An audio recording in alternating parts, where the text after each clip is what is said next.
السلام عليكم ورحمة الله وبركاته. بسم الله الرحمن الرحيم. الحمد لله رب العالمين. اللهم صل على محمد وعلى آل محمد كما صليت على إبراهيم وعلى آل إبراهيم إنك حميد مجيد. اللهم بارك على محمد وعلى آل محمد كما باركت على إبراهيم وعلى آل إبراهيم إنك حميد مجيد. أما بعد فإن خير الكلام كلام الله وخير السنن سنن محمد صلى الله عليه وسلم وشر الأمور محدثاتها وكل محدثة بدعة وكل بدعة ضلالة وكل ضلالة في النار. أعوذ بالله من الشيطان الرجيم. بسم الله الرحمن الرحيم. يا أيها الذين آمنوا اتقوا الله حق تقاته ولا تموتن إلا وأنتم مسلمون. ബഹുമാനരായ സഹോദരങ്ങളെ സഹോദരിമാരെ, റഹ്മാനായ റബ്ബ് സുബ്ഹാനഹു വ തആലയുടെ നിയമ നിർദ്ദേശങ്ങൾ കഴിവിന്റെ പരമാവധി ജീവിതത്തിൽ പാലിക്കുവാൻ പരിശ്രമിച്ചുകൊണ്ട് മുത്തഖീങ്ങളായി ജീവിക്കണേ എന്ന് പ്രത്യേകമായി ഓർമ്മപ്പെടുത്തുകയാണ് റബ്ബ് സുബ്ഹാനഹു വ തആല നമുക്കെല്ലാം തൗഫീഖ് പ്രദാനം ചെയ്യുമാറാവട്ടെ. ജീവിതത്തിലെ എല്ലാ മേഖലയിലും അല്ലാഹു സുബ്ഹാനഹു വ തആല ഖൈറും ബറക്കത്തും നൽകി നമ്മയെല്ലാം അനുഗ്രഹിക്കുമാറാവട്ടെ. തൽബീസു ഇബ്ലീസ് എന്ന ഇബ്ലീസ് ഉണ്ടാക്കുന്ന ആശയക്കുഴപ്പങ്ങൾ എന്ന വിഷയത്തിലുള്ള രണ്ടാമത്തെ ക്ലാസ്സിലാണ് നാം ഇന്ന് ഉള്ളത്. കഴിഞ്ഞ ക്ലാസ്സിൽ പിശാച് മനുഷ്യന്റെ മുഖ്യ ശത്രുവാണ് എന്നും അവൻ ശത്രുവായി തന്നെ കാണണമെന്നും മനുഷ്യന്റെ മുന്നിലൂടെയും പിന്നിലൂടെയും ഇടതുഭാഗത്തുടെയും എല്ലാം പിശാച് വ്യത്യസ്തങ്ങളായ ചതികളുമായി മനുഷ്യരെ സമീപിക്കുമെന്നും ഭൂരിപക്ഷം ആളുകളും അതിൽ അകപ്പെട്ടു പോകുമെന്നുമൊക്കെയുള്ള വിശുദ്ധ ഖുർആനിന്റെ ആയത്ത് അടിസ്ഥാനമാക്കി നമ്മൾ മനസ്സിലാക്കി. ആ വിഷയമായി വന്ന വ്യത്യസ്തമായ ഹദീസുകളും പരാമർശിച്ചു.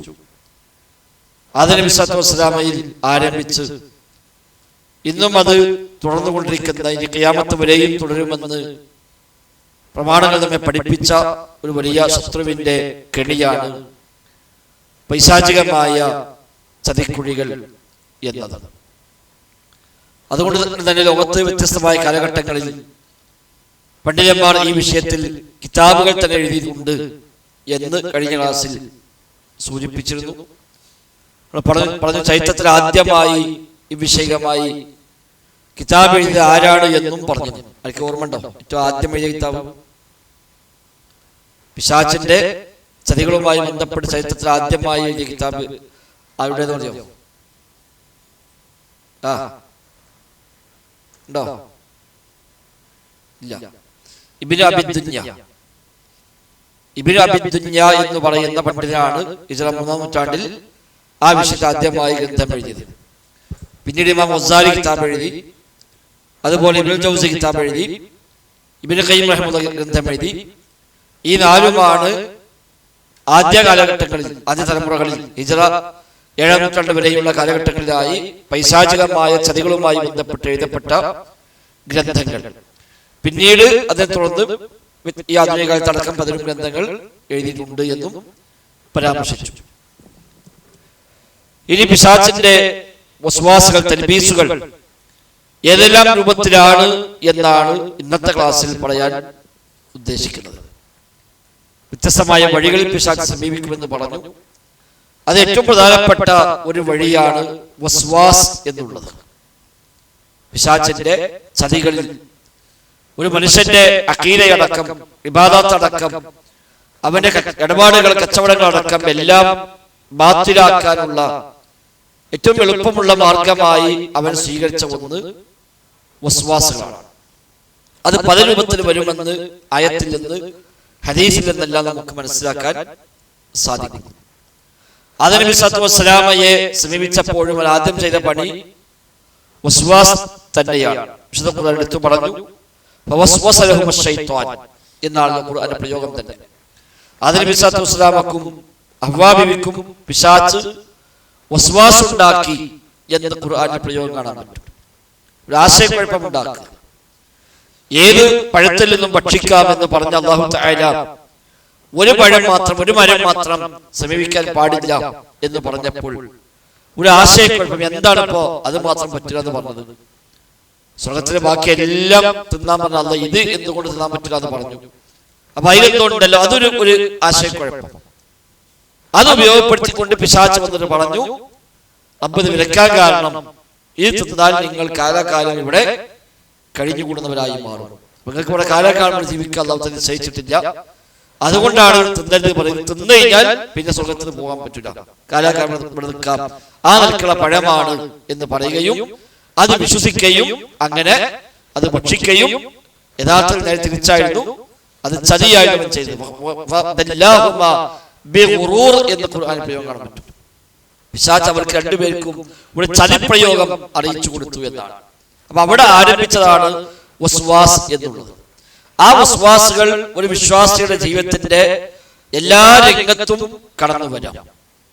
ഇബാദത്തുകളിൽ വരാം, മുആമലാത്ത് അവരുടെ ക്രയവിക്രയങ്ങളിൽ വരാം, അവന്റെ വ്യക്തി ജീവിതത്തിൽ വരാം, അവന്റെ വിശ്വാസ രംഗത്തും വരാം. ഏത് രംഗത്തും അവൻ വസ്വാസുകൾ ഉണ്ടാക്കിക്കൊണ്ടേ ഇരിക്കും. നബികൾ പറഞ്ഞ ഹദീസിൽ കാണാം, ത്വഹാറത്ത് ശുദ്ധീകരണവുമായി ബന്ധപ്പെട്ട് വ്യത്യസ്തമായ വസ്വാസുകൾ മനുഷ്യർക്ക് പിശാച് ഉണ്ടാക്കി കൊടുക്കുമെന്ന് ഹദീസുകൾ പഠിപ്പിക്കുന്നുണ്ട്. നമ്മൾ ഇന്നലത്തെ ക്ലാസ് പറഞ്ഞല്ലോ, പിശാച് അവന്റെ അനുയായികളെ പല വഴിയിലേക്ക് പറഞ്ഞേക്കും എന്ന് പറഞ്ഞു. അതിൽ ചില പിശാചുക്കൾക്ക് അവൻ നൽകുന്ന ഡ്യൂട്ടിയാണ് ത്വഹാറത്ത് ശുദ്ധീകരണത്തിൽ ആളുകളെ വിശ്വാസാക്കുക എന്നുള്ളത്. വുദൂഇന്റെ കാര്യത്തിൽ, കുളിയുടെ കാര്യത്തിൽ തുടങ്ങി ശുദ്ധീകരണവുമായി ബന്ധപ്പെട്ട ത്വഹാറത്തുമായി ബന്ധപ്പെട്ട മേഖലകളിൽ പ്രത്യേകം ഡ്യൂട്ടി ഏൽപ്പിക്കപ്പെട്ട പിശാചുക്കൾ ഉണ്ടെന്നാണ് ഇബ്നു ഖയ്യിം റഹിമഹുല്ലാഹ് സാദുൽ മആദിലും ഇഗാസത്തുൽ അഹ്ഫാലിലും എല്ലാം എടുത്തു പറഞ്ഞ ഇബ്നുൽ ജൗസി റഹിമഹുള്ളയുടെ തൽബീസ് ഇബ്ലീസിൽ പരാമർശിച്ച ചില റിപ്പോർട്ടുകളിൽ കാണാം, ഹസൻ ബസ്രി റഹിമഹുല്ലാഹ് പറയുന്നു, ശൈത്വാനുൽ വുദൂഇ യുദ്ആ അൽ വലഹാൻ.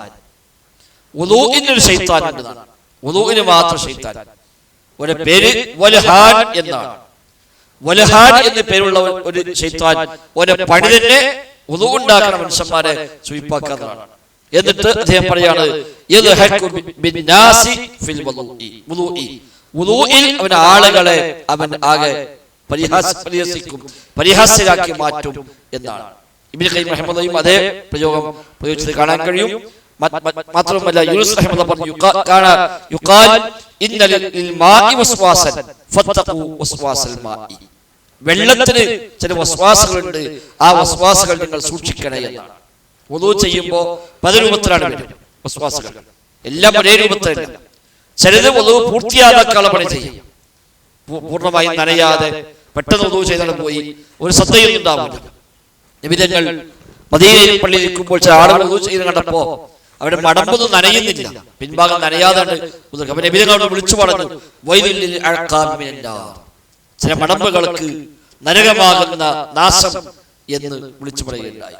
അപ്പൊ അങ്ങനെ ചില മനുഷ്യന്മാരുണ്ടാവും, അത് വെറുതെ സ്പീഡാണ് ചെയ്തോ ഒരു കടമ നിൽക്കണ പോലെ ചെയ്തത് പോലെ പല ഭാഗത്തും നനയാതെ പഴുതും കൃത്യമായി ആവാതെ കൂടുന്നത്, അത് പൈശാചികമാണ്.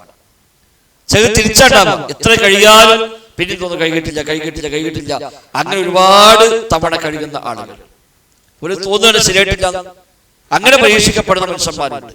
ഒരു അവയം കഴിഞ്ഞിട്ട് പിന്നെ തോന്നുക ആയിട്ടില്ല. അങ്ങനെ ഒരുപാട് തവണ കഴുകുന്നു. അപ്പോൾ ഇസ്രാഫ് വന്നു, അമിതമാവാൻ പാടില്ല. വെള്ളം വേസ്റ്റ് ആക്കൽ വളരെ ഗൗരവമായി പഠിപ്പിക്കപ്പെട്ട കാര്യമാണ്. പ്രത്യേകിച്ച് പൊതു സ്ഥലത്താണെങ്കിൽ, പള്ളിയിലൊക്കെ ഉള്ള വെള്ളമാണെങ്കിൽ, പള്ളി അതുപോലെയുള്ള പൊതുവായ സ്ഥലത്തൊക്കെ ആണെങ്കിൽ, അല്ലെങ്കിൽ മറ്റൊരാളുടെ ഉടമസ്ഥയുടെ വെള്ളമാണെങ്കിലൊക്കെ നമ്മുടെ ആവശ്യത്തിനെ ഉപയോഗപ്പെടുത്താം. അല്ലാതെ വേറെ ആളെ വീട്ടിൽ പോയി നമ്മൾ ഇഷ്ടംപോലെ വെള്ളം ഉപയോഗിക്കുമ്പോൾ അത് ഗൗരവം കൂടും. നമ്മളെ വീട്ടിലെ വെള്ളം ഉപയോഗിക്കുമ്പോൾ അതല്ല, മറ്റൊരാളെ വീട്ടിലെ വെള്ളം ഉപയോഗിക്കും, അതോ അവന്റെ ഉടമാവകാശമുള്ളതാണ്. ഇത് പൈശാചികമാണ്. ഈ വിശ്വാസം ഉണ്ടാക്കി കഴിഞ്ഞാലും തോന്നുക ശരിയായിട്ടില്ല, മലമൂത്ര വിസർജനം ചെയ്ത് ശുദ്ധീകരിച്ചാൽ തോന്നുക ശരിയായിട്ടില്ല. എന്നിട്ട് പിന്നെയും കഴിച്ച ആളുകൾക്ക് ബാത്റൂമിൽ പോയാൽ എത്രയോ സമയം പിടിക്കും പുറത്തിറങ്ങാൻ. അത് പാടില്ല എന്നാണ്. ആവശ്യം കഴിഞ്ഞാൽ വേഗം പോകുന്നതാണ്. ബാത്റൂം പിശാചുക്കളുടെ ഇടമാണ്. പിശാചുകൾക്ക് ഇഷ്ടപ്പെട്ട ഇടങ്ങളാണ് ബാത്റൂമിൽ. നിജസുള്ള സ്ഥലങ്ങളെല്ലാം പിശാചിന് ഇഷ്ടമാണ്. അങ്ങാടികൾ പിശാചിന് ഇഷ്ടമാണ്. കാരണം അവിടെ ഗീബത്തും നമീമത്തും തുടങ്ങിയ എല്ലാ അത്തരം വേസ്റ്റുകളുമുള്ള സ്ഥലമാണ് അങ്ങാടികൾ. അതൊക്കെ പിശാചിന് ഏറെ ഇഷ്ടപ്പെട്ട സ്ഥലങ്ങളാണ്. അപ്പൊ ആ നിലക്ക് മനുഷ്യനെ വസ്വാസാക്കാൻ വേണ്ടി വീണ്ടും വീണ്ടും വീണ്ടും അവരെ കൊണ്ട് ഇങ്ങനെ ചെയ്യിപ്പിക്കുന്ന രീതികൾ കാണാൻ കഴിയും. അത് ശരിയല്ല എന്നർത്ഥം. കുളിച്ചാലും കുളി ശരിയായിട്ടില്ല എന്ന് തോന്നുക, അതേപോലെ അവന്റെ വുളൂഅ് പൂർത്തിയായിട്ടില്ല എന്ന് തോന്നുക. ഇങ്ങനെ ആകുമ്പോൾ വ്യത്യസ്തമായ വഴികൾ, വ്യത്യസ്തമായ പ്രയാസങ്ങൾ അവരെ വരുന്നു. സമയം വേസ്റ്റായി പോകും, വെള്ളം വേസ്റ്റായി പോകും. അതേപോലെ നബി തങ്ങൾ പഠിപ്പിച്ചതും അപ്പുറത്ത് ചെയ്യൽ അതുവഴി വന്നു പോകും. അതൊക്കെ ശ്രദ്ധിക്കേണ്ടുന്ന കാര്യങ്ങളാണ്. നബി തങ്ങൾ ഒരിക്കൽ വുളൂഅ് ചെയ്ത് കാണിച്ചു കൊടുത്തു. ഒരു അഅറാബി വന്നിട്ട് നബിയോട് പറഞ്ഞു, നബി എനിക്ക് വുളൂഇനെ കുറിച്ചൊന്ന് നിങ്ങൾ പറഞ്ഞു തരണം. നബി തങ്ങൾ അയാൾക്ക് വുളൂഅ് ചെയ്ത് കാണിച്ചു കൊടുത്തു. ഓരോ അവയവങ്ങളും 3 പ്രാവശ്യം കഴുകി നബി തങ്ങൾ വുളൂഅ് ചെയ്തു. എന്നിട്ട് നബി തങ്ങൾ പറഞ്ഞു, ഹാദൽ വുളൂഉ, ഇതാണ് വുളൂഅ്, ഞാനിപ്പോ ചെയ്ത ഇതാണ് വുളൂഅ്. ഫമൻ സാദ അലാ ഹാദാ ഫഖദ് അസാഅ ഔ തഅദ്ദ ഔ ളലമ. ഇമാം നസായിയും ഇബ്നു മാജഹയും ഉദ്ധരിച്ച സ്വഹീഹായ ഹദീസാണ്. ഫമൻ സാദ അലാ ഹാദാ, ഇതിലേറെ ഇയാൾ വർദ്ധിപ്പിക്കുന്നുവെങ്കിൽ ഫഖദ് അസാഅ, അവൻ ചെയ്ത പണി വളരെ മോശമായ പണിയാണ്. ഔ തഅദ്ദ, അല്ലെങ്കിൽ അന്യായമാണ് അവൻ ചെയ്തത്. ഔ ളലമ, ളുൽമാണ്, അതിക്രമമാണ് അവൻ ചെയ്തിരിക്കുന്നത്. വുളൂഅ് ചെയ്ത് കാണിച്ചു കൊടുത്ത നബി പറയാണ്, നബി തങ്ങൾ 1 പ്രാവശ്യം കഴുകി വുളൂഅ് ചെയ്തിട്ടുണ്ട്. എല്ലാ അവയവവും 1 പ്രാവശ്യം മാത്രം കഴുകി വുളൂഅ് ചെയ്തിട്ടുണ്ട്. എല്ലാ അവയവങ്ങളും 2 പ്രാവശ്യം കഴുകി വുളൂഅ് ചെയ്തിട്ടുണ്ട്. എല്ലാ അവയവങ്ങളും 3 പ്രാവശ്യം കഴുകിയും വുളൂഅ് ചെയ്തിട്ടുണ്ട്. തല 1 പ്രാവശ്യം മാത്രമാണ് നബി തങ്ങൾ തടവിയ ഹദീസിലെല്ലാം വന്നിട്ടുള്ളത്. എന്നാൽ 4 പ്രാവശ്യം നബി തങ്ങൾ കഴുകിയ ഒരു സന്ദർഭം പോലും വന്നിട്ടില്ല. റസൂലുള്ളാഹി സ്വല്ലല്ലാഹു അലൈഹി വസല്ലം തങ്ങൾ 1 മുദ്ദ വെള്ളം കൊണ്ട് വുളൂഅ് ചെയ്തിട്ടുണ്ട്, 1/2 മുദ്ദ വെള്ളം കൊണ്ട് വുളൂഅ് ചെയ്തിട്ടുണ്ട് എന്നാണ്. 1 മുദ്ദ എന്ന് പറഞ്ഞാൽ ഈ കോല കിട്ടുന്ന വെള്ളം. സാധാരണഗതിയിൽ 1 1/2 ലിറ്റർ, ചെറിയ കപ്പാണെങ്കിൽ 1 കപ്പ് അല്ലെങ്കിൽ 1/2 കപ്പ്, 1/2 ലിറ്റർ വെള്ളം, അതിനാണ് 1 മുദ്ദ കാര്യം. ആ വെള്ളം കൊണ്ട് നബി തങ്ങൾ വുളൂഅ് ചെയ്തു. അതിലെ പകുതി കൊണ്ടും വുളൂഅ് ചെയ്തതാണ്. അപ്പോൾ 1/4 കപ്പ് വെള്ളം കൊണ്ട്, 1/4 ലിറ്റർ വെള്ളം കൊണ്ട് നബി തങ്ങൾ വുളൂഅ് ചെയ്തിട്ടുണ്ട്.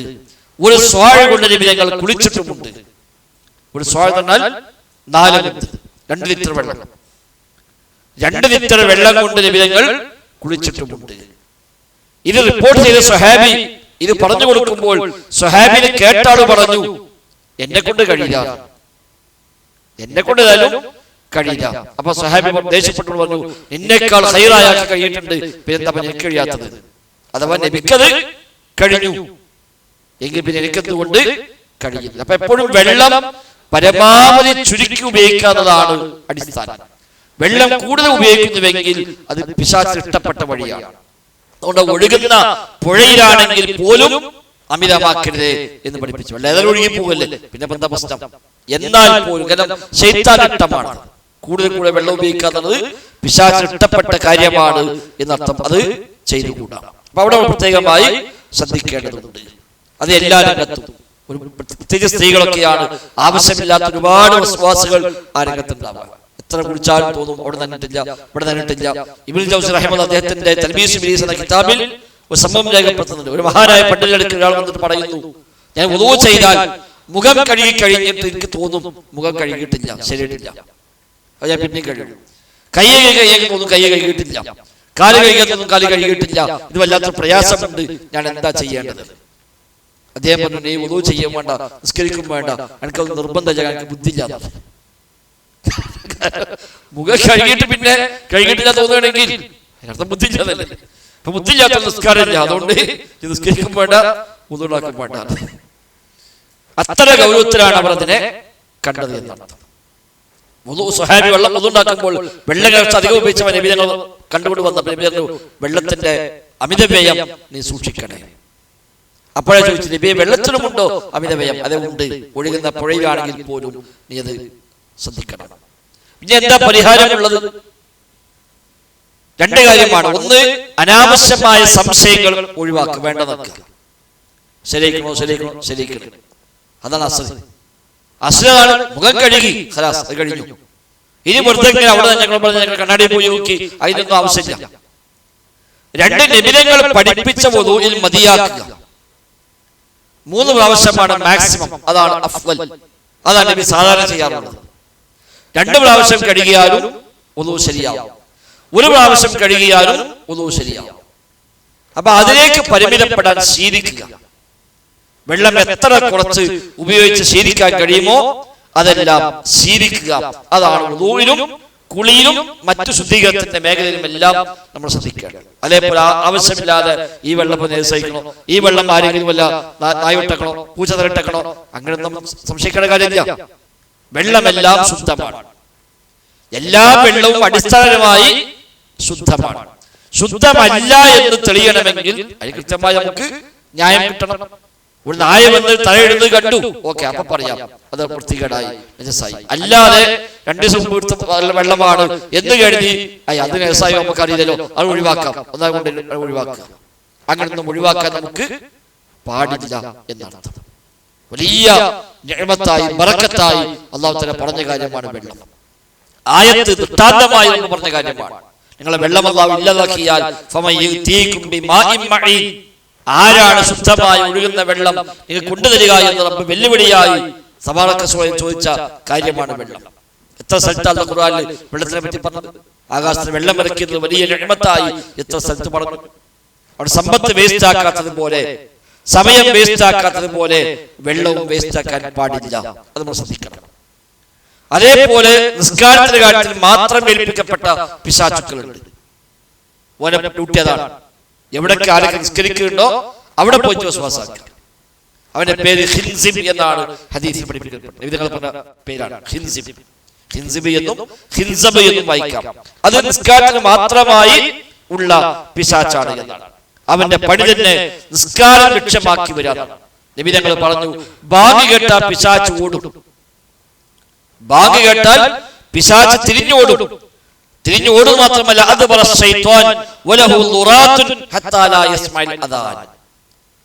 ബാങ്ക് കേട്ടാൽ പിശാച് പിന്തിരിഞ്ഞോടും. കീഴ്വായു പുറപ്പെടുവിച്ചുകൊണ്ടാണ് പോവുക, വളിട്ടുകൊണ്ട് പോകുന്ന അർത്ഥം. എന്തിന്? ബാങ്ക് കേൾക്കാതാക്കാൻ വേണ്ടി. ഈ ബാങ്ക് അത്രയും വെറുപ്പാണ് പിശാചിന്. ഒരിക്കലും സഹിക്കാത്ത പിശാചിന് വുദൂഉം ബാങ്കും നിൽക്കും സഹിക്കില്ല. അതുകൊണ്ട് എപ്പോഴും വുദൂ ഉണ്ടായി നിൽക്കാൻ പ്രേരിപ്പിച്ചത്. വുദൂ ഉള്ളത് വലിയ പ്രൊട്ടക്ഷനാണ്.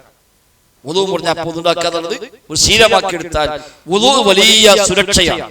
വുദൂ ഉണ്ടെങ്കിൽ ശൈത്താൻ അടുക്കാൻ കഴിയില്ല. എന്നാൽ ബാങ്ക് പിശാചിന് വലിയ വെറുപ്പുള്ള കാര്യമാണ്. ബാങ്ക് കേട്ടാൽ പിശാച് കീഴ്വായു പുറപ്പെടുവിച്ചു കൊണ്ടുപോകും. കാരണം ബാങ്ക് കേൾക്കാതിരിക്കാൻ വേണ്ടി. ബാങ്ക് കഴിഞ്ഞാൽ അവന് പിന്നെയും വരും. ബാങ്ക് വിളിച്ചു കഴിഞ്ഞാൽ വീണ്ടും തിരിച്ചവൻ കൂട്ടന്റെ വരുന്നതാണ്. അങ്ങനെ വന്നു നിസ്കാര സമയമായി ആ നിസ്കരിക്കാൻ നിൽക്കുമ്പോൾ അവൻ അവന്റെ കൂടെ വന്ന് നിൽക്കും. അങ്ങനെ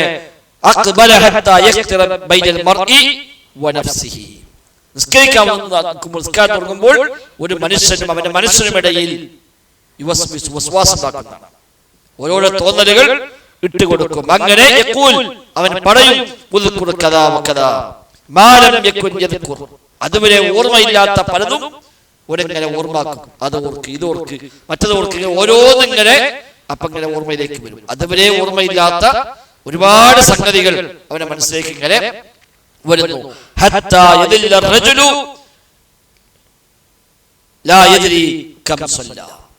അവസാനം അങ്ങനെ കഴിയുമ്പോൾ എത്ര റക്അത്തായി അറിയാം, എത്ര നിസ്കരിച്ചപ്പോൾ രണ്ടാമത്താണോ മൂന്നാമത്താണോ ഏത് സൂറത്തെ ഓതിയത് ഒരു പിടുത്തമില്ല. ഫാത്തിഹ ഓതിയോ പിടുത്തമില്ല, സൂറത്ത് പേരോ അറിയില്ല. ഒക്കെ കഴിഞ്ഞു പോന്നിട്ടുണ്ട്. അതിന് ഓട്ടോമാറ്റിക്കലി ഇങ്ങനെ പോയതാണ്. പ്രത്യേകിച്ച് ജമാഅത്ത് നിസ്കരിക്കുമ്പോഴൊക്കെ ഇമാമുള്ളതുകൊണ്ട് പിന്നെ നമ്മൾ നോക്കേണ്ട ആവശ്യമില്ല. ഇമാമിനൊപ്പം അങ്ങനെ പോയാൽ മതി. ഒരു പിടുത്തുണ്ടാവില്ല. ഈ അവസ്ഥയ്ക്ക് അവനെ കൊണ്ടെത്തിക്കും. ഇത് പിശാചാകുന്നു. ആ അവസ്ഥയ്ക്ക് അവൻ എത്തും.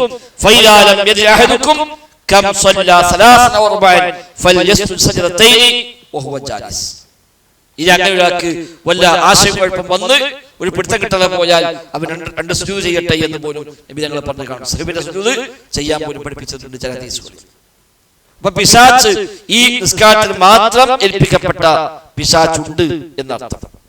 അവന്റെ ഉദ്ദേശം തന്നെ അതാണ്. മറ്റൊരു ഹദീസിൽ കാണാം, നിങ്ങൾ നിസ്കരിക്കുകയാണ് എങ്കിൽ ശൈത്വാൻ വരും. എന്നിട്ട് ഒരു മനുഷ്യൻ തന്റെ മൃഗത്തെ കീഴ്പ്പെടുത്തുന്നത് പോലെ ഈ ശൈത്താൻ ഇവരെ കീഴ്പ്പെടുത്തും. തന്റെ മൃഗത്തിലെ കയറിട്ട് പിടിച്ചു വലിച്ച് ഓരോ അതീതയെ കൊണ്ടുവരുന്നത് പോലെ നിസ്കരിക്കുന്ന മനുഷ്യനെ പിശാച് അവന്റെ പരിധിയിലാക്കും, അവനെ കീഴ്പ്പെടുത്തും. അങ്ങനെ അങ്ങനെ ഇവന് സൗകര്യം ആയി കിട്ടിയാൽ ഈ നിസ്കരിക്കുന്ന ആളെ ഓരോ കൈ കിട്ടി, ഓൻ വിചാരിച്ച പോലെ ആയി. ഈ മറ്റേ ഹദീസ് പറഞ്ഞ പോലെ ഓരോരോ ഓർമ്മ ഉണ്ടാക്കി ഓനെ ഇവിടുന്ന് വിട്ടു, ഏതോ ലോകത്തേക്ക് എത്തി. നിസ്കരിക്കുന്നുണ്ട്, പക്ഷെ ഒന്നും ആ അവസ്ഥയ്ക്ക് എത്തിക്കഴിഞ്ഞാൽ ഇവന്റെ രണ്ട് ചന്തികൾക്കിടയിൽ പോയിട്ട് പിശാച്ച് കീഴ്വായി വിടുന്നതാണ്. അപ്പൊ ഓനെ തോന്നും, ഇവനെ തോന്നും ഒതു മുറിഞ്ഞോ, എന്തോ ഒരു സൗണ്ട് ഉണ്ടായോ, തോന്നിപ്പിക്കാം. അപ്പൊ ഒതു മുറിഞ്ഞോ എന്നൊരു സംശയം ഓനെങ്ങനെ വരുന്നതാണ്. എന്തിനാണത്? ഓൻ നിസ്കാരം ഫിത്നാക്കാൻ വേണ്ടിയാണ്. അങ്ങനെ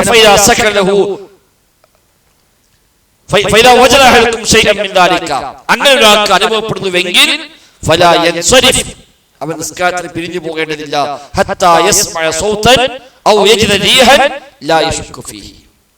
ശബ്ദം കേൾട്ടെങ്കിലല്ലാതെ, അല്ലെങ്കിൽ വാസന ഉണ്ടെങ്കിലല്ലാതെ സംശയത്തിന്റെ പേരിൽ ഒരിക്കലും അവൻ നിസ്കാരത്തിന് പിരിഞ്ഞു പോകേണ്ടതില്ല എന്ന് നബി സ്വല്ലല്ലാഹു അലൈഹി വസല്ലം തങ്ങൾ പ്രത്യേകമായി നമ്മെ ഓർമ്മപ്പെടുത്തും. പിശാചിന്റെ പണികളാണൊക്കെ. മുങ്ങെ തോന്നുന്നു നിസ്കരിക്കുമ്പോ എന്റെ ഒതു മുറിഞ്ഞോ, ഇടയ്ക്കൊക്കെ തോന്നുന്നു ഒതു മുറിഞ്ഞോ, എന്തോന്ന് പോയോ എന്ന് തോന്നുക, എന്നിട്ട് വലിയ നിസ്കാരം ഒഴിവാക്കി പോകാം.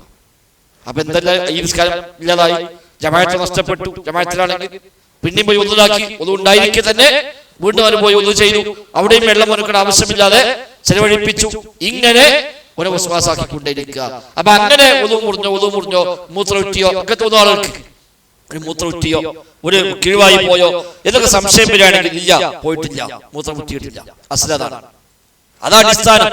ഒതു ചെയ്തു വന്നാൽ പിന്നെ ഒതു ഉണ്ട്. ഇനി മുറിഞ്ഞു എന്ന് ബോധ്യപ്പെടുമ്പോഴേ പിന്നെ പോകേണ്ടതുള്ളൂ. അല്ലാത്ത കാലത്ത് ഒരു വസ്വാസത്തിന്റെ പേരിൽ, സംശയത്തിന്റെ പേരിൽ മാത്രം അവൻ പിന്നീട് ഒതു ചെയ്യാൻ പോകേണ്ടതില്ല, നിസ്കാരം അവസാനിപ്പിച്ച് പോകേണ്ടതുമില്ല എന്നർത്ഥം. ഇബ്നു മസ്ഊദ് റളിയല്ലാഹു അൻഹു പറയാണ്, ഇന്ന ശൈത്വാന ലയതീഫു ബിർറജുലി ഫീ സ്വലാത്തിഹി ലിയഖ്തഅ അലൈഹി സ്വലാത്തഹു. ഒരു മനുഷ്യൻ നിസ്കാരം പഠിപ്പിക്കാൻ വേണ്ടി പിശാച് അവന്റെ പിന്നാലെ അവനെ കൂടിക്കൊണ്ടേയിരിക്കും. അത് കഴിയാതായി കഴിഞ്ഞാൽ ഫൈല അഅയാഹു, അത് സാധിക്കാതെ പോയാൽ വഅത്അബഹു നഫഖ ഫീ ദുബുരിഹി, അവന്റെ പിറകിൽ അവന്റെ മൂട്ടിൽ വന്ന് പിശാച് ഊതുന്നതാണ്. അപ്പൊ ഈ പറഞ്ഞ പോലെ ഒരു സംശയം തോന്നും, വല്ല ഉണ്ടായോ, വല്ല ശബ്ദം പോയോ എന്ന് അവനെ തോന്നും. അങ്ങനെ ഉണ്ടായിക്കഴിഞ്ഞാൽ അവൻ നിസ്കാരത്തിന് പോകേണ്ടതില്ല എന്ന് ഇബ്നു മസ്ഊദ് റളിയല്ലാഹു അൻഹു പറയുകയാണ്. ഒരാൾ നബിയോട് വന്നിട്ട് ഒരു പരാതി പറഞ്ഞു. നബിയുടെ മുമ്പിൽ വന്നിട്ട് പരാതി പറയുന്നു. എന്താണ്? യജ്ദു ഫി സ്വലാത്തി ശൈഅൻ അയഖ്തഉ സ്വലാ. നബി നിസ്കാരത്തിൽ ഇങ്ങനെ ഓരോരോ തോന്നൽ വരികയാണ് നബിയെ, അതുകൊണ്ട് നിസ്കാരം മുറിയുമോ, ഇതന്നെ ഒതു മുറിഞ്ഞോ എന്നിങ്ങനെ തോന്നുക, കിഴിവായി പോയോ എന്ന് സംശയം ഉണ്ടാകുക. ഇതിന്റെ പേര് നിസ്കാരം ബാത്തിലാകുമോ നബിയെ? അവൻ നബി പറഞ്ഞു, ഇല്ല, ലാ ഹത്താ യസ്മഅ സൗതൻ ഔ യജിദ റീഹൻ. അവൻ ഒന്നുകിൽ ശബ്ദം കേൾക്കണം, അല്ലെങ്കിൽ സ്മെല്ലുണ്ടാകണം, അല്ലാത്തത്തോളം കാലം അവിടെ നിസ്കാരത്തിന് പ്രശ്നമൊന്നുമില്ല എന്ന് നബി സ്വല്ലല്ലാഹു അലൈഹി വസല്ലം അവിടെയും പറഞ്ഞു കൊടുക്കും. ഇമാം ബുഖാരി സ്വഹീഹ് ബുഖാരിയിൽ റിപ്പോർട്ട് ചെയ്ത ഹദീസാണ്. മാത്രമല്ല ഇത് ഉദ്ധരിച്ച സുഹൈൽ റഹിമഹുല്ലാഹ് പറയാണ്, ലാ വുദൂഅ ഇല്ലാ ഫീമാ വജദത റീഹ ഔ സമീഅത സൗത. ശബ്ദം കേൾക്കുകയോ വാസന ഉണ്ടാവുകയോ ചെയ്തെങ്കിൽ അല്ലാതെ വുദൂ ചെയ്യേണ്ടതില്ല എന്ന് തന്നെ റിപ്പോർട്ട് പ്രത്യേകമായി എടുത്തു പറയുകയും ചെയ്യുന്നു. മറ്റൊരാൾ വന്ന് നബിയുടെ വന്നിട്ട് പറഞ്ഞു, നബിയെ ഞാൻ നിസ്കരിക്കാൻ നിൽക്കുന്നു, പക്ഷേ ഫലം അദ്രി അശഫഅതു അം ഔതർതു. എനിക്ക് ഓർമ്മയില്ല ഒറ്റയായോ ഇരട്ടയാണോ പായത്, 3 റക്അത്തായോ അല്ല 4ആയോ എന്ന് പലപ്പോഴും സംശയം വരാൻ നബി നിസ്കാരത്തിൽ എന്ത് ചെയ്യും? അപ്പൊ നബി തങ്ങൾ പറഞ്ഞു, ഇയ്യായ വഅയ്യതലഅബ ബികും ശൈത്വാനു ഫീ സ്വലാത്തിക്കും. നിങ്ങൾ നിസ്കാരത്തിന്റെ കാര്യത്തിൽ ശ്രദ്ധിക്കണം. നിസ്കാരത്തിൽ പിശാച് നിങ്ങളെ കൊണ്ട് കളിക്കും, അത് നിങ്ങൾ ഏറെ സൂക്ഷിക്കണം. അതൊക്കെ പൈശാചികമായ ചില വസ്വാസുകളാണ് എന്നർത്ഥം. എന്ന് നബി തങ്ങൾ പറഞ്ഞു, അങ്ങനെ ഒരാൾക്ക് ഉണ്ടാകുകയാണ് എങ്കിൽ അവൻ 2 സുജൂദ് ചെയ്യട്ടെ എന്ന് അവിടെ നബി തങ്ങൾ ഉപദേശം നൽകിയതായി കാണാൻ കഴിയും. ഉസ്മാൻ ഇബ്നു അബിൽ ആസ് റളിയല്ലാഹു അൻഹു അദ്ദേഹം നബിയോട് പറയാൻ, നബിയെ യാ റസൂലല്ലാഹ് ഇന്ന ശൈത്വാന ഖദ ഹാല ബൈനി വബൈന സ്വലാത്തി വഖിറാഅത്തി. നബി, എനിക്ക് നിസ്കാരത്തിൽ ശൈത്താൻ വല്ലാതെ എനിക്ക് പ്രയാസമുണ്ടാക്കുന്നുണ്ട്, എന്റെ ഖിറാഅത്തിനും എനിക്കുമിടയിൽ അവൻ മറയിടുന്നുണ്ട്. അങ്ങനെ എനിക്ക് ആകെ ആശയക്കുഴപ്പമുണ്ടാകാണ്. എപ്പോഴും ഇങ്ങനെ തോന്നുന്ന ഫാത്തിഹ ഓതിയോ ഖിറാഅത്ത് ശരിയായോ ഒരു ആയത്ത് വിട്ടുപോയോ എന്നൊക്കെ ഇങ്ങനെ പലപ്പോഴും എനിക്ക് ഇങ്ങനെ തോന്നുന്നുണ്ടാകുകയാണ് നബിയെ, ഞാൻ എന്ത് ചെയ്യും? അപ്പൊ നബി തങ്ങൾ പറഞ്ഞു, അതൊരു ശൈത്വാനാണ്. അവന്റെ പേര് ഖിൻസിബ് എന്നാണ്. 3 രൂപത്തിൽ വായിക്കാം. ഖിൻസബ്, ഖിൻസിബ്, ഖിൻസുബ്. ഫതഹ് റസൂൽ കൊണ്ട് വായിക്കാൻ പറ്റിയ വാക്കാണ്. ആ ഖിൻസിബാകുന്ന ശൈത്താനാകുന്നത് അങ്ങനെ എനിക്ക് അനുഭവപ്പെടുകയാണ് എങ്കിൽ നീ പടച്ചറപ്പിനോട് കാവലിനെ തേടുക. സംസ്കാരത്തിനിടയിൽ അങ്ങനെ തോന്നൽ വന്നാൽ കാവലിനെ തേടാൻ പറ്റും. അവിടെ പറയാം, അതൊരു സൂത്രതുമ്പ മാത്രമല്ല അർത്ഥം. അങ്ങനത്തെ ഒരു വസ്വാസ നിസ്കാരം മധ്യേ എപ്പോ വന്നാലും അവിടെ റബ്ബിനോട് കാവലിനെ തേടാം. എന്നിട്ട് അതോടൊപ്പം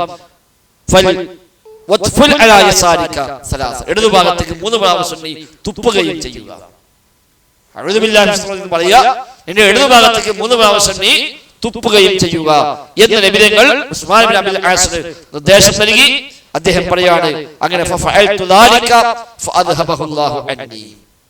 അങ്ങനെ നബിയുടെ നിർദ്ദേശപ്രകാരം ഞാൻ അങ്ങനെ ചെയ്തു. അങ്ങനെ അതോടുകൂടി എനിക്ക് എന്റെ ആ പ്രശ്നം തീർന്നു എന്ന് ഉസ്മാൻ ബിൻ അബ്ദുൽ ആസ് പറയുന്ന ഇമാം മുസ്ലിം റഹ്മത്തുള്ളാഹി റിപ്പോർട്ട് ചെയ്തിട്ടുണ്ട്. അപ്പൊ ഇതൊക്കെ നബിതങ്ങൾ ചിലപ്പോൾ നിർദ്ദേശിച്ച കാര്യമാകുന്നു എന്നർത്ഥം. അവർ നിസ്കരിക്കാൻ നിൽക്കുമ്പോൾ പിശാച് ഒരിക്കലും ഇഷ്ടമില്ലാത്ത കാര്യമാണ് നിസ്കരിക്കാൻ നിൽക്കുന്നത്. അതുകൊണ്ടാണ് നബിയുടെ പ്രാരംഭ പ്രാർത്ഥനകളിൽ നബി പലപ്പോഴും കാവലിൽ തേടുന്ന പ്രാർത്ഥനകൾ ഉൾപ്പെടുത്തി കാണാൻ പറ്റും. നിസ്കാരം തുടങ്ങുമ്പോൾ തക്ബീറത്തുൽ ഇഹ്റാം കെട്ടിക്കഴിഞ്ഞാൽ വജ്ജഹത്ത് ഓതുന്ന ദുആഉൽ ഇഫ്തിതാഹ് ഓതുന്ന സമയത്ത് നബി തങ്ങൾ പലപ്പോഴും പറയാറുള്ള പ്രാർത്ഥിക്കാറുള്ള കാര്യമാണ് അഊദു ബില്ലാഹി സമീഉൽ അലീം മിനശ് ശൈത്വാനിർ റജീം മിൻ ഹമസിഹി വനഫഖിഹി വനഫസിഹി എന്ന നബി തങ്ങൾ തന്റെ പ്രാരംഭ പ്രാർത്ഥനയിൽ പ്രാർത്ഥിച്ചതായി ഇമാം അബൂ ദാവൂദും തിർമിദിയും റിപ്പോർട്ട് ചെയ്ത ഹദീസിൽ വന്നിട്ടുണ്ട്. നിസ്കാരത്തെ കാര്യത്തിൽ പിശാച് പ്രത്യേകമായി ഇടപെടുകയും നിസ്കാരം എങ്ങനെയൊക്കെ പഠിപ്പിക്കാൻ കഴിയുമോ അതെല്ലാം ശ്രമിക്കുകയും ചെയ്യും. അതൊക്കെ ഗോപ്യമായ അവസ്ഥ. നമ്മളാളെ കാണുന്നില്ല, നമ്മൾ ശൈത്താനെ കാണുന്നില്ല. നമ്മൾ കാണാത്ത അവസ്ഥയിൽ നമ്മുടെ മുമ്പിൽ വന്ന് നമുക്ക് ഈ വക വിശ്വാസം ഉണ്ടാക്കുന്നു. സ്വഫിനിടയിൽ വന്ന് നിൽക്കുമെന്ന് നബി തങ്ങൾ പറഞ്ഞു. സ്വഫിനിടയിൽ ആട്ടിൻകുട്ടികൾ കയറുന്നത് പോലെ സ്വഫുകൾക്കിടയിൽ പിശാച് കയറുന്നത് കൊണ്ട് നിങ്ങൾ സ്വഫ് അടുപ്പിച്ച് നിൽക്കുക. അതൊരു ബർക്കത്താണ്. സ്വഫ് അടുപ്പിച്ച് ആ സ്ഥലത്ത് നടപ്പാക്കുമ്പോൾ ഒരു ബർക്കത്തുണ്ട്. അവിടെ പിശാചിനെ പിന്നെ അടുക്കാൻ കഴിയാത്ത ആളുകൾ പരിഹസിച്ചു. അങ്ങനെയാണെങ്കിൽ പിന്നെ പാനിട്ടാൽ അതിനടി കയറുകയെ എന്നൊക്കെ ചോദിച്ച മനുഷ്യന്മാർക്ക് നമ്മുടെ നാട്ടിലുണ്ടായി. അത് യുക്തിവാദമാണ്. നബിതങ്ങൾ സുന്നത്ത് പഠിപ്പിച്ചാൽ ആ സുന്നത്ത് പ്രാവർത്തികമാക്കുമ്പോൾ അതിനൊരു ബർക്കത്തുണ്ടാവും. അഊദു ബിസ്മി ചൊല്ലാൻ പറഞ്ഞാൽ അതിന് ബർക്കത്ത്, ബിസ്മിക്ക് ബർക്കത്തുണ്ട്, അഊദിന് ബർക്കത്തുണ്ട്. നബി തങ്ങൾ പറഞ്ഞ ബിസ്മി ചൊല്ലി അടച്ച വാതിൽ തുറക്കാൻ പിശാചിന് കഴിയുകയില്ല. ബിസ്മി ചൊല്ലി അടച്ചു വെച്ച പാത്രം പിശാച് തുറക്കുകയില്ല. ബിസ്മി ചൊല്ലി ഭക്ഷണം കഴിച്ചാൽ പിശാച് കൂടെ കഴിക്കുകയില്ല എന്നൊക്കെ ഹദീസിൽ പഠിപ്പിക്കപ്പെട്ടിട്ടുണ്ട്. അത് ബിസ്മിയുടെ ഒരു ബർക്കത്ത്, അല്ലാഹുവിന്റെ നാമത്തിന്റെ ഒരു ബർക്കത്താണ്, പവറാണ്. ഇതൊക്കെ നബിതങ്ങളുടെ അധ്യാപനമാണ്. അത് പ്രാവർത്തികമാക്കുന്നതാണ് നമ്മളവിടെ ചെയ്യണം. എന്നാൽ ഒരിക്കൽ നബിയുടെ അടുക്കൽ പ്രത്യക്ഷമായി തന്നെ ഇബ്ലീസ് പഠിപ്പിക്കാൻ വന്നത് ഹദീസിലുണ്ട്. നബിയുടെ നിസ്കാരം പഠിപ്പിക്കാൻ വേണ്ടി പ്രത്യക്ഷമായി തന്നെ നമുക്ക് ചില പാഠങ്ങൾ അതിലൂടെ പഠിപ്പിക്കാൻ അല്ലാഹു തആല ഉദ്ദേശിച്ചതായിരിക്കാം. അല്ലാഹു റസൂൽ തങ്ങൾ പറയുന്നു, അബൂ സഈദ് അൽ ഖുദരി റിപ്പോർട്ട് ചെയ്യുന്നു, അല്ലാഹു റസൂൽ ഒരിക്കൽ സുബഹി നിസ്കരിക്കാൻ വന്നു. നബിയുടെ പിറകിൽ ഉണ്ട് ഇദ്ദേഹം. അദ്ദേഹം പറയാൻ, ഞാൻ നബിയുടെ പിറകിൽ നിസ്കരിക്കുന്നു. അബൂ സഈദ് അൽ ഖുദരി പറയാൻ, ഞാൻ നബിയുടെ പിറകിൽ ഉണ്ട്. നബി സുബഹി നിസ്കരിക്കാൻ വേണ്ടി നിന്നു. അങ്ങനെ ഫഖറഅ, നബി ഖുർആൻ ഓതാൻ തുടങ്ങി. ഫൽതബസത് അലൈഹി ഖിറാഅ, നബിക്ക് ഖിറാഅത്ത് പിഴച്ചു പോയി. ഓതിയപ്പോൾ തെറ്റിപ്പോയി. ഒരു ആശയക്കുഴപ്പം വന്നു ഖുർആൻ ഓതുന്ന വിഷയത്തിൽ.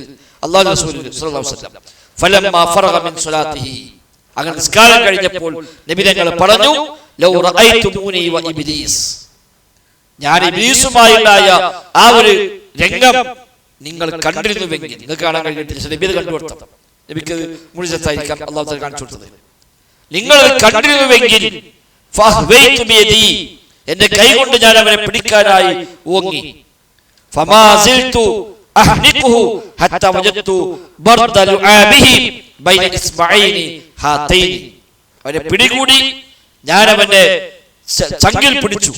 അവന്റെ ആ ഒരു പിന്നെ തണുപ്പ്, അവന്റെ ആ കേരയുടെ തണുപ്പ് എന്റെ ഈ 2 വിരലുകൾക്കിടയിൽ ഇപ്പോഴും എനിക്ക് അനുഭവിക്കുന്ന പോലെയുണ്ട് എന്ന് നബി തങ്ങൾ പറയും. ഇതെങ്ങാനും നിങ്ങൾ കണ്ടിരുന്നുവെങ്കിൽ എന്ന് നബി തങ്ങൾ പറയാം. എന്ന് നബി തങ്ങൾ വലൗലാ ദഅവതു അഖി സുലൈമാൻ ലഅസ്ബഹ മർബൂതൻ ബിസായത്തിൻ മിൻ സവാരി അൽ മസ്ജിദ്, ഈ പള്ളിയിലെ തൂണുകളിൽ അവനെ കെട്ടിയിടാൻ ഞാൻ വിചാരിച്ചു പോയി. പക്ഷേ സുലൈമാൻ നബിയുടെ പ്രാർത്ഥന ഞാൻ ഓർത്തു, അപ്പൊ ഞാൻ ഒഴിവാക്കി. സുലൈമാൻ നബിയുടെ പ്രാർത്ഥന, റബ്ബേ നീ എനിക്ക് അധികാരം നൽകണമേ, എനിക്ക് ശേഷം ആർക്കും നൽകാത്ത അധികാരം. അതിൽ പെട്ടതായിരുന്നു പിശാചുക്കൾ സുലൈമാൻ നബിക്ക് അല്ലാഹു തആല കീഴ്പ്പെടുത്തി കൊടുത്തത്. അപ്പൊ എന്റെ സഹോദരൻ സുലൈമാൻ നബിയുടെ പ്രാർത്ഥന ഞാൻ ഓർത്തുപോയി. അപ്പൊ അത് വേണ്ട, അവനെ കെട്ടിടണ്ട, അതൊക്കെ ഞാൻ അവനെ വിട്ടയച്ചു എന്ന് നബി തങ്ങൾ പറയുന്നു. അല്ലായിരുന്നുവെങ്കിൽ അവനവിടെ കെട്ടിയിട്ടാൽ മദീനയിലെ കുട്ടികൾ അവനെ കൊണ്ട് കളിക്കുമായിരുന്നു. ആ അവസ്ഥ കെട്ടിയിടാൻ ഞാൻ വിചാരിച്ചു പോയി. ഈ പ്രാർത്ഥന ഓർത്ത് ഞാൻ വിട്ടയച്ചു.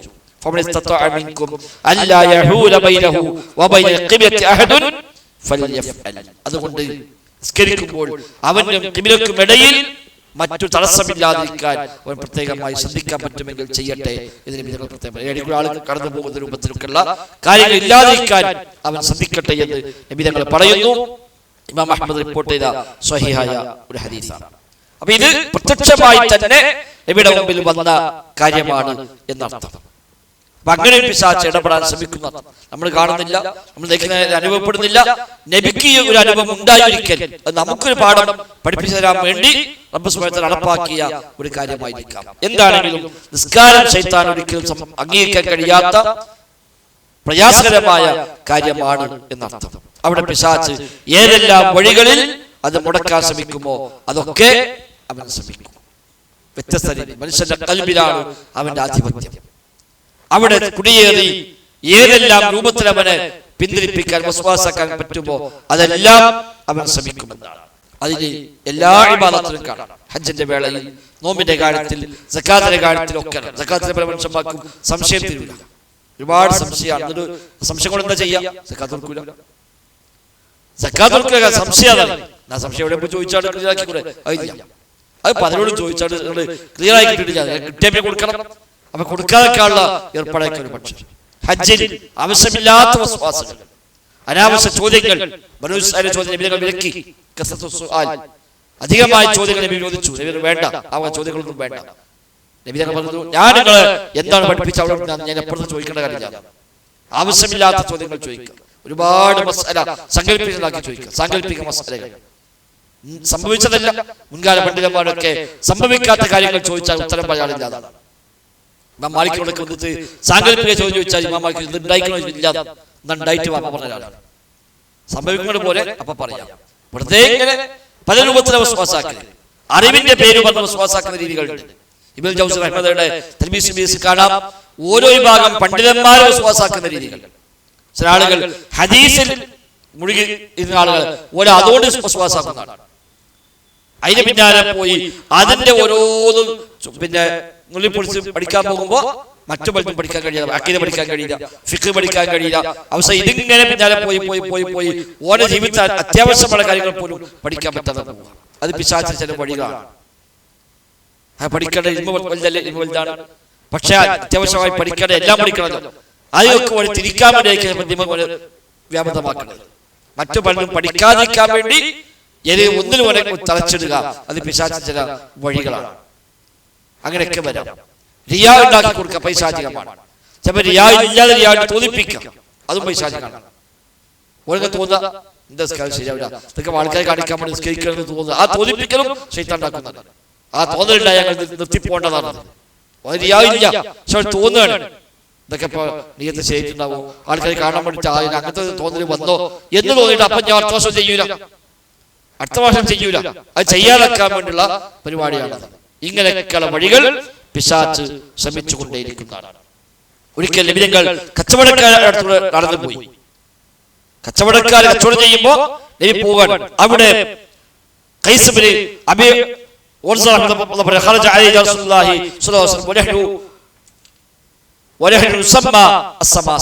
കച്ചവട രംഗത്ത് അവരിങ്ങനെ വില പറഞ്ഞു കൊടുക്കുന്ന സമയത്ത് നബിതങ്ങൾ കടന്നു പോയി.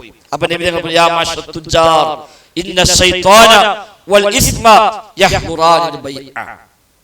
കച്ചവടക്കാരെ ശ്രദ്ധിക്കണം കേട്ടോ, ശൈത്താന്മാര് വരും കച്ചവട രംഗത്ത്, കുറ്റകൃത്യങ്ങൾ പാപങ്ങൾ വരും ഇവിടെ. അതുകൊണ്ട് നിങ്ങളുടെ കച്ചവടത്തിൽ നിങ്ങൾ സ്വതക്ക കൂടി മിക്സ് ചെയ്യണേ. കച്ചവടത്തിൽ എന്തായാലും ശൈത്താൻ വരും. ചില ഹറാമായ കച്ചവടങ്ങൾ ചെയ്യിപ്പിക്കും. ഹലാലിന്റെ രൂപത്തിൽ തോന്നിപ്പിക്കും. അതിനിപ്പോൾ കുഴപ്പമില്ലല്ലോ. ആരോടെ ഫത്വ ചോദിക്കുമ്പോൾ മുഴുവൻ ചോദിച്ചിട്ടുണ്ടാവില്ല, മുഴുവൻ ചോദിക്കില്ല, എനിക്ക് ഒരു ഭാഗം ചോദിക്കും. അപ്പൊ അത് മാത്രം കേട്ടിട്ട് ആ കുഴപ്പമില്ലാതെ അത് വെച്ചിട്ട് പിന്നെ മറ്റൊരുപാട് കച്ചവടങ്ങൾ ചെയ്യും. അറിയാതെ ചില ഹറാമുകൾ കച്ചവട രംഗത്ത് കടന്നു വരും. അതുകൊണ്ട് കച്ചവടക്കാരെ നിങ്ങൾ സ്വതക്കയുമായി അതിനെ കൂട്ടിക്കുഴക്കുക. അപ്പൊ വല്ലതൊക്കെ വന്നാൽ അത് പരിഹരിക്കാൻ കൂടി പറ്റിയതാണ് സ്വതക്ക അർത്ഥം. അപ്പൊ ലാഭത്തിന് ഒരു വിഹിതം സ്വതക്ക ചെയ്യാം. അപ്പൊ വല്ല പോരായ്മ ഉണ്ടെങ്കിൽ ആ പോരായ്മക്ക് കൂടി പരിഹാരമായി മാറി എന്ന് നബി സ്വല്ലല്ലാഹു അലൈഹി വസല്ലം തങ്ങൾ കച്ചവടക്കാട് പ്രത്യേകമായി നൽകിയ നിർദ്ദേശമായി ഇമാം തിർമിദി റിപ്പോർട്ട് ഹദീസിൽ കാണാൻ കഴിയും. അപ്പൊ അവിടെയൊക്കെ പിശാചുണ്ടാവും.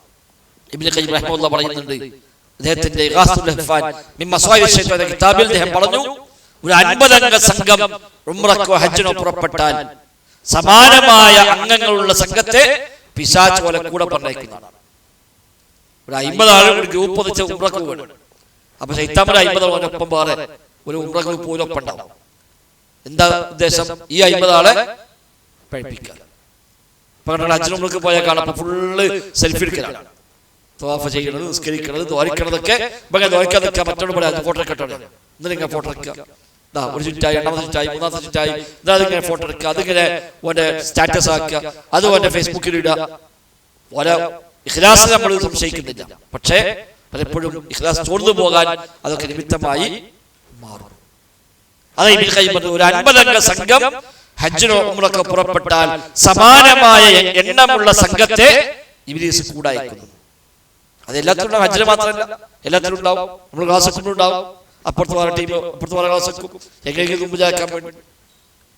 ഇങ്ങനെയൊക്കെ നന്മകളിൽ നിന്ന് മനുഷ്യനെ മുടക്കുക, ഇതാണ് പിശാചിന്റെ ഏറ്റവും വലിയ ലക്ഷ്യം.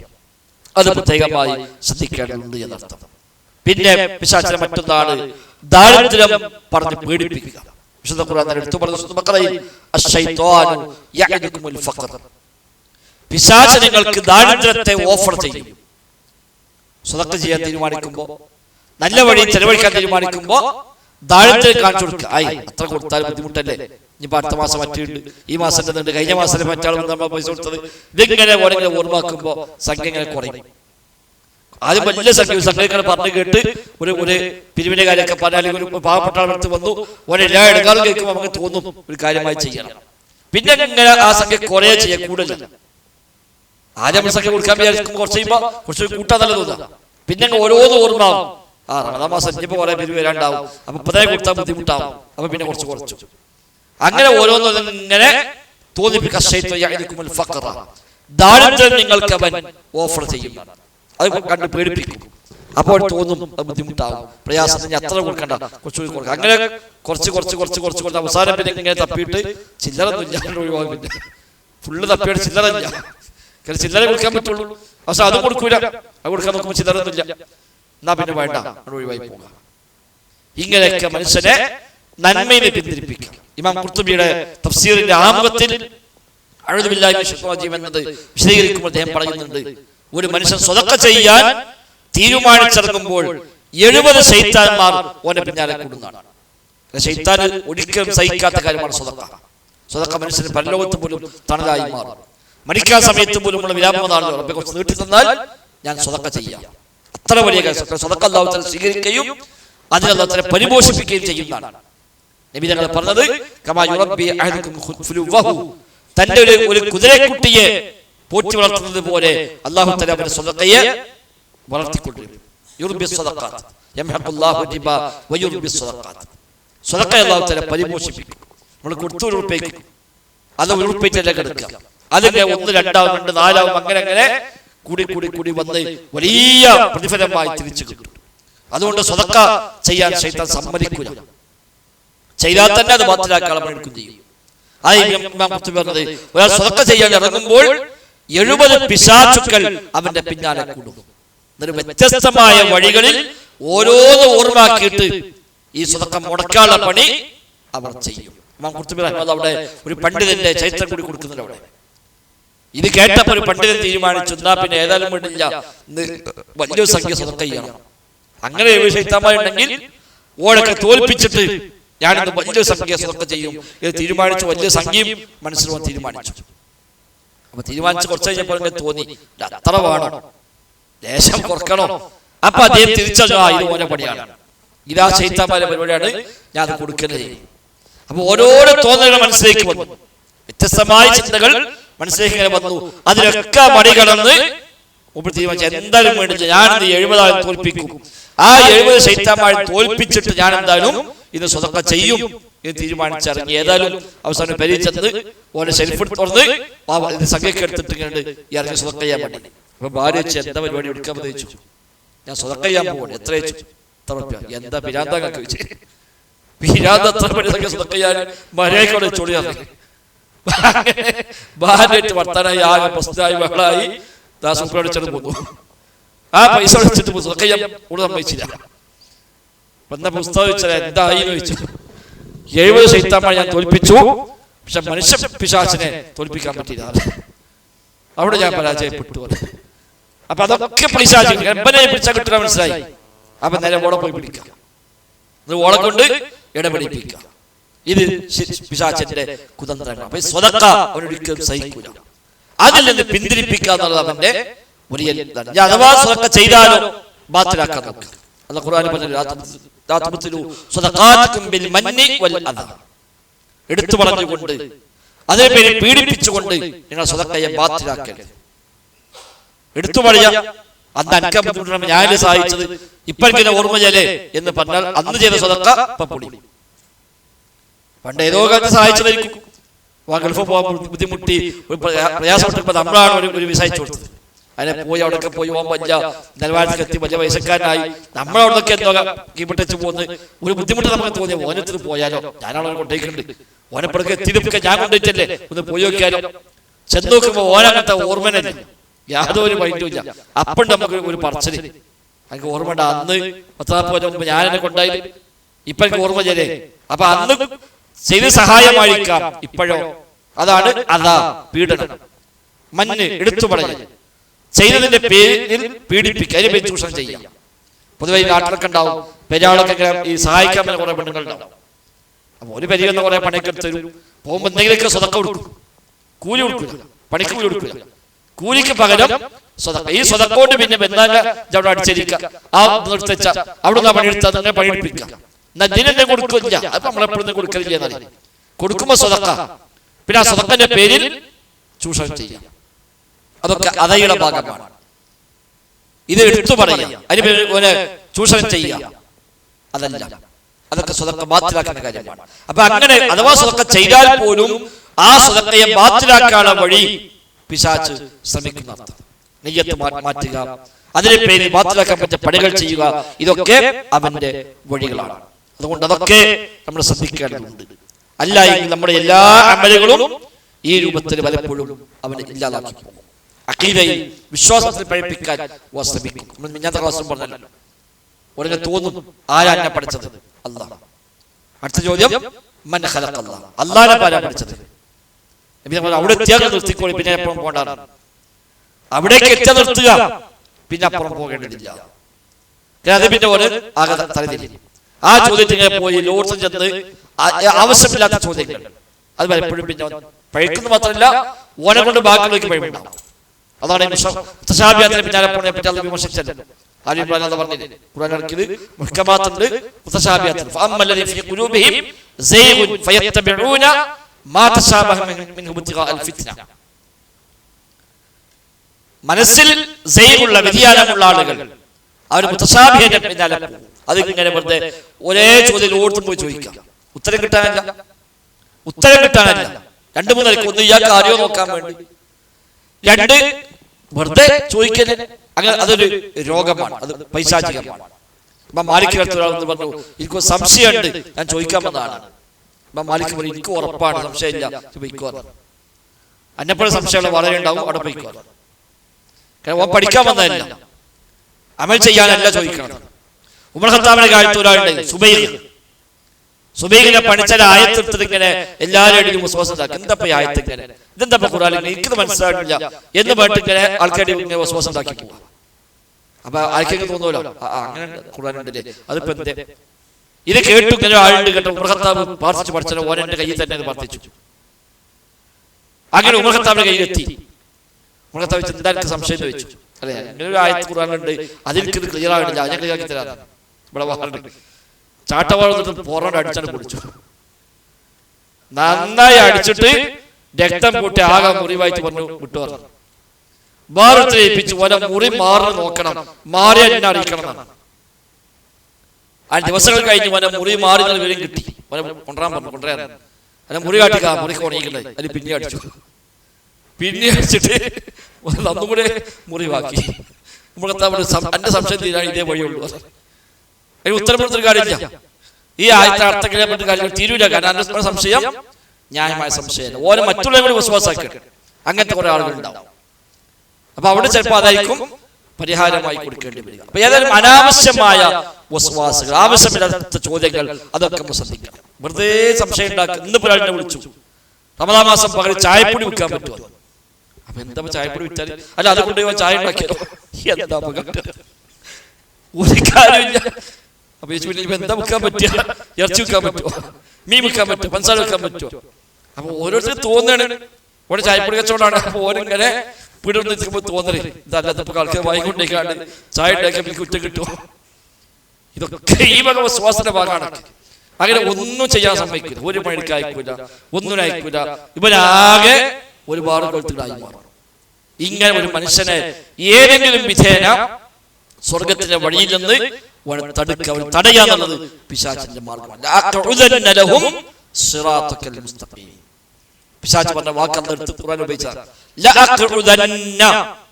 തീർച്ചയായും ഞാൻ ഇരിക്കുക തന്നെ ചെയ്യും സിറാത്തക്കൽ മുസ്തഖീം, എന്റെ സിറാത്തുൽ മുസ്തഖീമിൽ ഞാൻ ഇരിക്കുക തന്നെ ചെയ്യും. സുമ്മ ലആതിയന്നഹും, പിന്നെ ഞാൻ അവരെ അടുക്കൽ ചെല്ലുക തന്നെ ചെയ്യും. എത്ര ഭാഷ ഉറപ്പിച്ചു ല തീർച്ചയായും, ഇന്ന തീർച്ചയായും. അപ്പൊ അത് നമ്മൾ ആ നിൽക്കുന്നതിനെ കാണുക. ഫത്തഖിദൂഹു അദുവ്വ, അവരെ ശത്രുവായി തന്നെ കാണുക എന്ന ഖുർആന്റെ അധ്യാപനം നാം ഗൗരവമായി കാണുകയും ജീവിതത്തിൽ അത്തരം ആവശ്യമില്ലാത്ത എല്ലാ ചിന്തയും നമ്മൾ ഒഴിവാക്കുക. അല്ലാഹു റസൂലും പഠിപ്പിച്ചോട്ട് നിന്നാൽ മതി. പിന്നെ അതിന് വേറെ സംശയം ആവശ്യമില്ല. വെറുതെ ഓരോന്ന് ചോദിച്ചുണ്ടാക്കിക്കൊണ്ട് ഉള്ളിലേക്ക് പോണ്ട. നബി എന്ത് പറഞ്ഞോ അത് ചെയ്യാം.